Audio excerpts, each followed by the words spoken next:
தமிழக தலைவரும் நடிகருமான விஜயை சீமான் தொடர்ச்சியாக விமர்சித்து வருகிறார். விஜய் மீது காட்டமான கருத்துக்களை சீமான் தொடர்ந்து சொல்லி வருகிறார். பொதுக்கூட்டங்களில் எல்லாம் விஜயை நேரடியாக குறிப்பிட்டு சீமான் விமர்சித்து வருகிறார். அதே நேரம் சீமான் பற்றி இதுவரை விஜய் எந்தவொரு கருத்தும் நேரடியாக சொல்லவில்லை.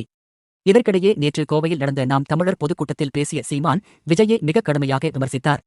விஜயை அரசியலுக்கு வரச்சொல்லி யாருமே கூப்பிடவில்லை எனச் சொன்ன அவர், எழுதி வைத்து பேசுவோருக்கும் மனதில் இருப்பதை பேசுபவர்களுக்கும் வித்தியாசம் இருப்பதாக தெரிவித்தார்.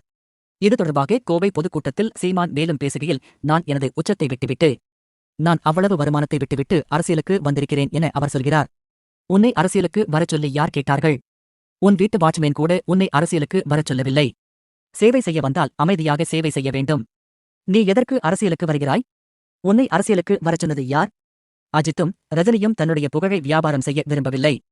எம்ஜிஆரைப் போல ஆகிவிடலாம் என நினைக்க வேண்டாம். எம்ஜிஆர் 1.5 மணி நேரம் கூட எழுதி வைப்பதை பார்க்காமல் பேசுவார். விஜயகாந்த் மனதில் இருந்து மக்கள் மொழியில் பேசுவார். ஸ்டாலின் கூட சின்ன சீட்டை தான் வைத்துக் கொள்வார்.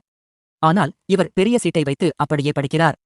சுயமாக எழுதும் மாணவர், பார்த்து எழுதும் மாணவர் இருவரில் யார் சிறந்தவர் என்பதை நீங்களே முடிவு செய்து கொள்ளுங்கள். இவரால் மழை பெய்யும் போது பேச முடியாது.